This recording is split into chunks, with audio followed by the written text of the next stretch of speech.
Welcome to my YouTube channel, जहां हम explore करते हैं untold stories, remarkable histories and inspiring journeys that shape our world. आज का हमारा टॉपिक है in depth look at Mossad, Israel's legendary intelligence agency. और हम शुरुआत करते हैं फ्रॉम द ईयर 1948, जब इजराइल एक कंट्री डिक्लेयर हुआ and it was surrounded by hostile neighbours like Egypt and Syria. और इजराइल के लीडर समझ चुके थे अपने आप को बचाने के लिए सिर्फ मिलिट्री पावर से कुछ नहीं होगा, उनको इंटेलिजेंस की भी सख्त जरूरत होगी। इजराइल के कंट्री बनने से पहले Jewish groups like Haganah Shai used to spy on British and Arab forces. और जब इजराइल बना, prime minister David Ben Gurion को लगा कि उनको इंटेलिजेंस एजेंसी की सख्त जरूरत है। और फिर जुलाई 1949 में Reuven Shiloah, a scholar and diplomat, ने प्रपोज किया central institute for coordination of intelligence and security services. और फिर दिसंबर 13, 1949 प्राइम मिनिस्टर बेन गुरियन ने अप्रूव किया the institute for intelligence and special operations और मोसाद।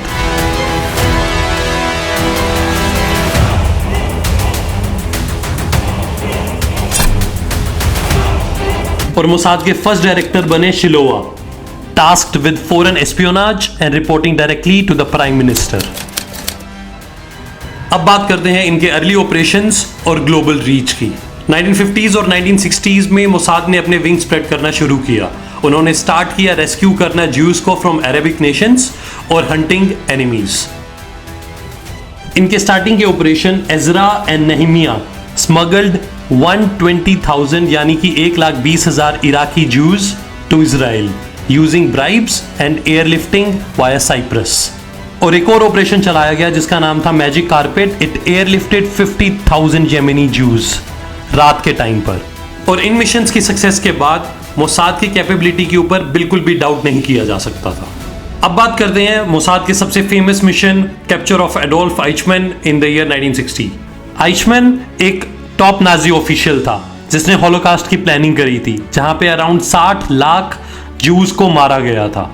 हॉलोकास्ट क्या था? Holocaust was the systematic state-sponsored prosecution and mass murder of around 60 lakh Jews by Nazi Germany and its collaborators during World War II between the year 1933 and 1945.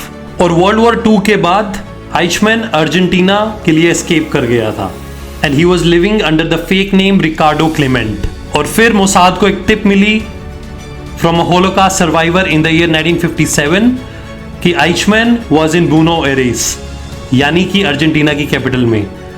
They didn't rush in, उन्होंने कोई जल्दबाजी नहीं करी। They spent years verifying the information. और फिर मई 1960 में a 7-man Mossad team led by Rafi Eitan flew to Argentina. उन्होंने देखा आइचमैन को फॉर वीक्स, बहुत ऑब्जर्व किया और उसका रूटीन देखा। वो काम करता था मर्सिडीज बेंज की फैक्ट्री में एंड टुक द सेम बस होम एवरी डे। और फिर क्या था, 11 मई को वो पकड़ा गया। As Eichmann got off the bus, agents grabbed him और हाथ उसके मुंह में डाला जिसमें ग्लव्स था। क्यों? क्योंकि नाजीज क्या करते थे, अपने साथ एक पिल कैरी करके रखते थे जिससे वो उसी टाइम डेड हो जाए। वो पिल स्वॉलो करते ही ताकि एनिमीज उनको पकड़ ना सकें। फिर एजेंट्स उसको ले गए सेफ जगह पे, फिर उसका इंटेरोगेशन करी फॉर 9 days। फिर उसको डिस्गाइज किया, ड्रग किया और स्मगल किया उसको Israel, posing as a sick crew member. Eichmann stood trial in Jerusalem, was found guilty and he was executed in the year 1962. This mission was a bold statement by Mossad that Mossad could reach anyone and anywhere. अब next step पे आगे बढ़ते हुए हम बात करेंगे Munich massacre and the operation Wrath of God की। 1972 के अंदर एक बहुत बड़ा इंसिडेंट हुआ जहां पे पैलेस्टीनियन टेररिस्ट्स ने इजराइल के एथलीट्स के ऊपर in the Munich Olympics attack किया। और मोसाद का रिस्पॉन्स था operation Wrath of God. It was one of the most intense revenge missions in the history. This chapter is about the dark day and how the Mossad hunted down the culprits. सितंबर 5, 1972 को 8 terrorists from Palestine, जिनका नाम था black सितंबर, वो घुसे Olympic village में Munich, Germany. उन्होंने 11 Israeli athletes और कोच को होस्टेज बनाया, demanding the release of Palestine prisoners. ये क्राइसिस एंड हुआ डिजास्टर में। German police botched a rescue attempt and all 11 Israelis were killed along with 5 terrorists. World shock में था। Israel बहुत furious. Prime minister Golda Meir turn to the Mossad for justice. Prime minister Meir ने Mossad को clear order दिया, find and eliminate those behind the attack. Mossad ने create की एक special unit, code name Caesarea, led by Mike Harari, a veteran agent. उनका target था Black September's leadership, including Ali Hassan Salameh, the group's operation chief, nickname the red Prince. Mossad को सिर्फ punish ही नहीं करना था, उनको एक क्लियर मैसेज देना था कि अगर इजराइल को अटैक करोगे then there is no place in the world where you can hide. और इस ऑपरेशन का नाम रखा गया रैथ ऑफ गॉड, जो बहुत सालों तक चला और बहुत कॉन्टिनेंट्स में चला। मोसाद ने ट्रैक किया ब्लैक सितंबर के टेररिस्ट को यूरोप में, अरबिक नेशंस में and all over the world. उन्होंने इंफॉर्मेंट्स यूज किए, wire taps, fake identities just to find their targets. लेकिन उनका फर्स्ट हिट था वाज इन रोम, अक्टूबर 1972। मोसाद के एजेंट्स ने शूट किया Wael Zwaiter, a Palestinian they believed was a Black September planner, outside his apartment. उनका next target था Paris में। उन्होंने मारा महमूद हमशारी को, अनदर ऑपरेटिव, जिसके फोन में बॉम्ब छिपा हुआ था। लेकिन मोसाद की टीम वाज प्रिसाइज और वो किसी भी कंट्री में जाते थे एज अ टूरिस्ट और बिजनेसमैन टू अवॉइड सस्पिशन। लेकिन चीजें हमेशा स्मूथली नहीं जाती। In the year 1973 in Lillehammer, Norway, the Mossad made a terrible mistake. उनको लगा उन्होंने सलामे को ढूंढ लिया है, लेकिन उन्होंने चांद से मार दिया अहमद बुचविकी को, a Moroccan waiter with no connection to terrorism. फिर ये टीम पकड़ी गई and 6 agents were arrested by Norwegian police. और इस लिलीहैमर में फियास्को एम्बेरेस्ड और इजराइल और मोसाद एक्सपोज हो गए और उनके मेथड्स भी, लाइक यूजिंग फेक पासपोर्ट्स। ये बहुत लो पॉइंट था मोसाद के लिए and Golda Meir briefly pause the operation. और मोसाद फिर रीग्रुप हुआ, learning from their mistake. They tighten their intelligence and kept hunting. और फिर आया ईयर 1979, उन्होंने फाइनली सलामे को बेरूट में पकड़ा। A female agent code named Penelope got close to him, gathering intel on his routines. और फिर 22 जनवरी a car bomb planted by the Mossad killed Salameh and 4 bodyguards. ये ऑपरेशन परफेक्ट नहीं था, innocent जाने भी गई और बहुत लोग हर्ट भी हुए, sparking criticism of the Mossad's method. जो Wrath of God operation था, it was not just about assassinations. The Mossad disrupted Black September's networks by spreading distrust. उन्होंने fake intel को लीक किया, making the group suspect their own members. और late 1970s में Black September was falling apart, partly because of the Mossad's relentless pressure. और ये operation ran हुआ 1980s, targeting other Palestinian militants, but it slowed after Salame's death. और ये जो mission था Wrath of God, ये बहुत कंट्रोवर्शियल था। कुछ लोगों ने इसको प्रेज किया और कुछ लोगों ने कहा कि इनोसेंट किलिंग्स भी हुई हैं, which was risky. Yesterday morning, 9 were killed at the airport tonight. They're all gone. लिलीहैमर की mistake fueled criticism, with Norway accusing Israel of violating international law. But for Israelis, the operation was about survival, showing enemies they'd pay a price for sure. आगे हम move on करते हैं to espionage and intelligence gathering के ऊपर। Mossad सिर्फ secret missions के लिए ही नहीं जाना जाता, वो जाना जाता है एस्पियोनाज के लिए भी, gathering secrets to keep Israel safe. आगे अब हम बात करेंगे how Mossad collects information from human spies to clever tricks. इस चीज में एक नाम हमेशा स्टैंड करेगा, Eli Cohen, a spy who changed the game completely. Espionage is all about knowing the enemy's plan before they act. Mossad की collection unit उनका सबसे बड़ा डिपार्टमेंट इसको हैंडल करता है और उसकी देखरेख करता है। They run stations worldwide, secret offices in places like London or Beirut, often hidden in embassies or fake businesses. The star of this era was Eli Cohen, an Egyptian-born Jew who became Israel's greatest spy. He was born in the year 1924, Cohen, और उन्होंने Mossad join किया after moving to Israel in the year 1960. His cover was perfect. उन्होंने pose किया as Kamel Hameen Thabet, a Syrian businessman returning from Argentina. Mossad ने उन्हें train किया to speak Arabic fluently, learn Syrian culture and blend in. और फिर आया year 1961. He moved to Damascus, where he threw lavish parties, charming Syrian officials, military officers and even ministers. Cohen की जो भी information थी was gold. वो report भेजते थे to Israel via coded radio messages revealing Syrian military's plans. Also उन्होंने visit किया Golan Heights, a strategic area near Israel, and photographed Syrian defences. और उनके रिलेशन इतने ज्यादा अच्छे थे के साथ, एक टाइम पर तो सीरियन लीडर्स ने उनको टॉप गवर्नमेंट पोस्ट देने के लिए सोच भी लिया था। लेकिन स्पाइंग बहुत डेंजरस है। In the year 1965 Syrian intelligence caught Cohen transmitting messages, और उनको अरेस्ट किया, टॉर्चर किया और एग्जीक्यूट किया डेमेस्कस में।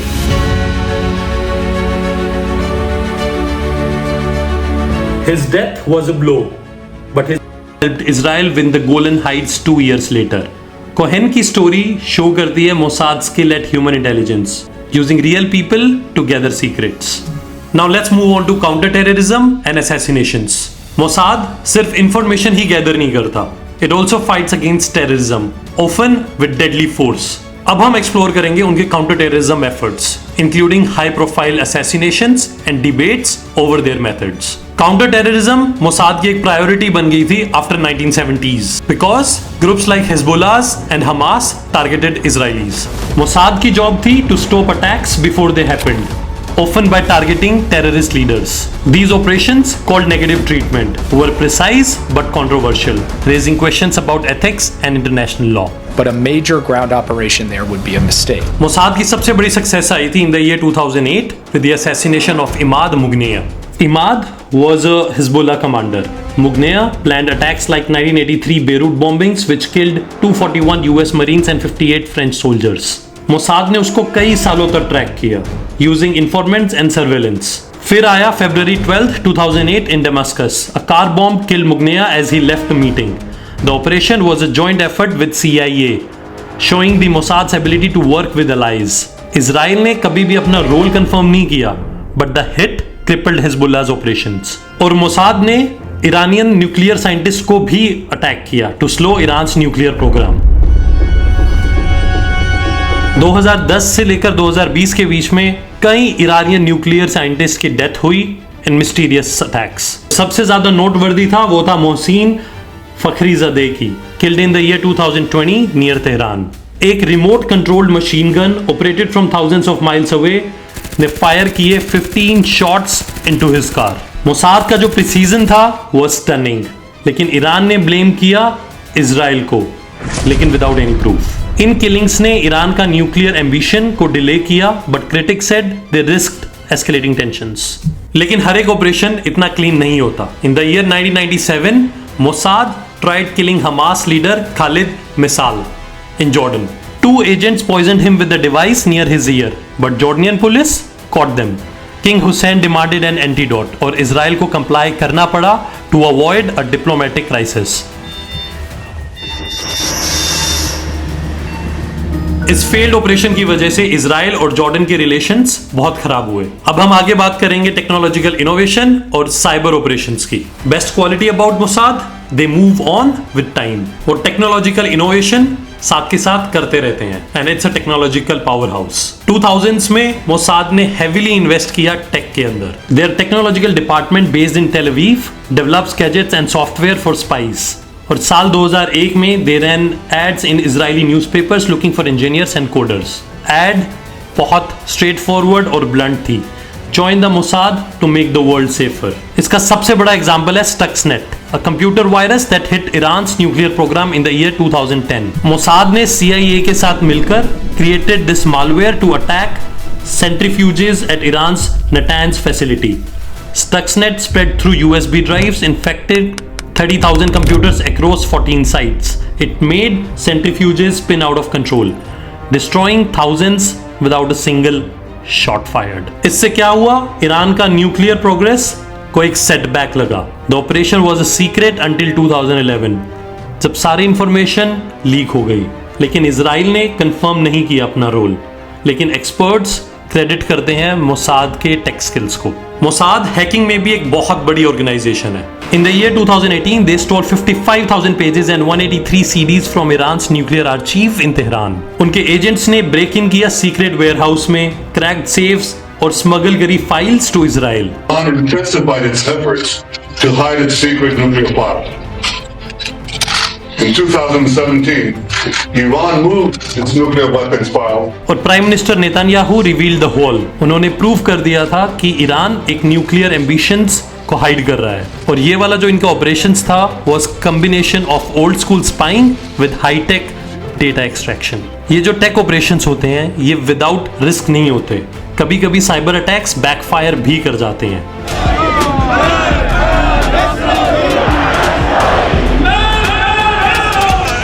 लेकिन मोसाद की टेक एज इतनी स्ट्रांग है कि वो इजराइल को अहेड रखती है in a digital world. Now moving ahead to diplomatic and covert alliance. Mossad की क्वालिटीज को आगे बढ़ाते हुए मोसाद सिर्फ एक स्पाई ऑर्गेनाइजेशन या फिर टेक्नोलॉजिकली एडवांस नहीं है, वो एक सीक्रेट डिप्लोमेट भी है। What Mossad does is it builds secret relationships with the countries जो ओपनली इजराइल डेवलप नहीं कर सकता। तो आगे हम बात करेंगे इनके कोवर्ट अलायंस और सीक्रेट इंटेल्स शेयर करना बाकी ऑर्गेनाइजेशंस के साथ, जैसे कि यूएस के साथ। और इन द ईयर 1960s मोसाद के एजेंट्स मिले जॉर्डन के एजेंट्स के साथ और सीक्रेट इंटेल शेयर करी regarding the Palestinian militants. Mossad ने यूएस के साथ भी काम किया है, sharing critical Intel US officials के साथ। और 2001 में भी उन्होंने अलकायदा के अटैक से पहले यूएस को वार्न किया था कि ऐसा कोई अटैक 9/11 जैसा हो सकता है।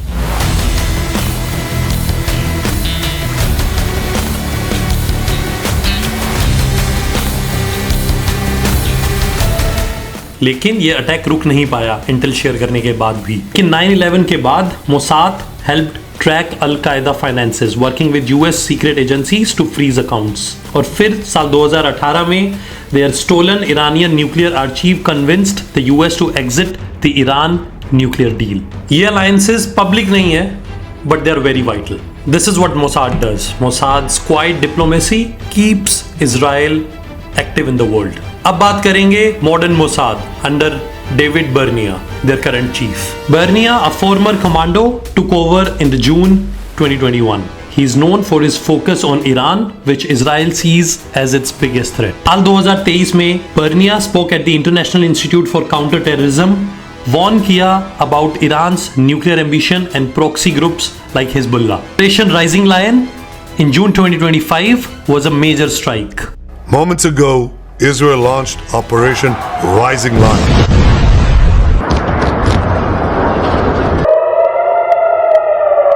मोसाद ने यूज किए drones to hit Iranian missile sites smuggled in by agents over so many years. और ये बहुत सालों का हार्ड वर्क था, मिसाइल को स्मगल करना ईरान के अंदर। When it launched its largest military operation against Iran's nuclear program.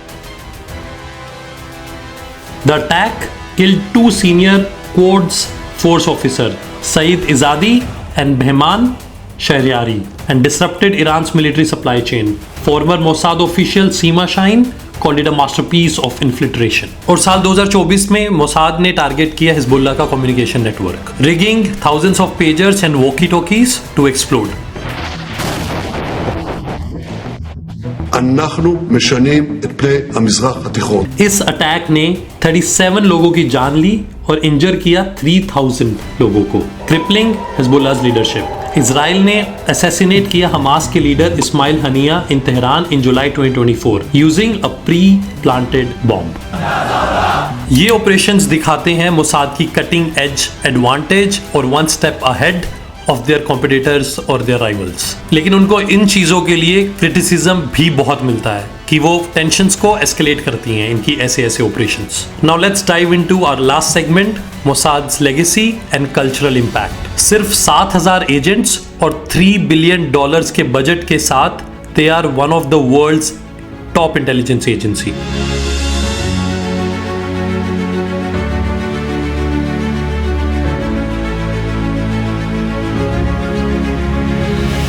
rivaling the CIA, जो यूएस की इंटेलिजेंस एजेंसी है। Its operations like capturing Eichmann or disrupting Iran's nuclear program have kept Israel safe against overwhelming odds. The 2000 film Munich dramatized Operation Wrath of God, sparking debate about its accuracy. And books like Mossad, The Greatest Mission by Michael Bar-Zohar and Nissim Mishal bring real stories to life, blending fact and drama. और Mossad का global influence is huge. Its trained agencies in Africa and Asia shared intel with the US and inspired spy tactics worldwide. लेकिन उनकी aggressive approach जैसे assassinations of their enemy in the other countries is against the international norms और इसके लिए बहुत ज़्यादा criticise भी किया जाता है मोसाद को. लेकिन इजराइल के लिए मोसाद एक बहुत बड़ी लाइफलाइन है, saving Jews and protecting their nation. And that's the end of Mossad's story. A mix of heroism, controversy and mystery.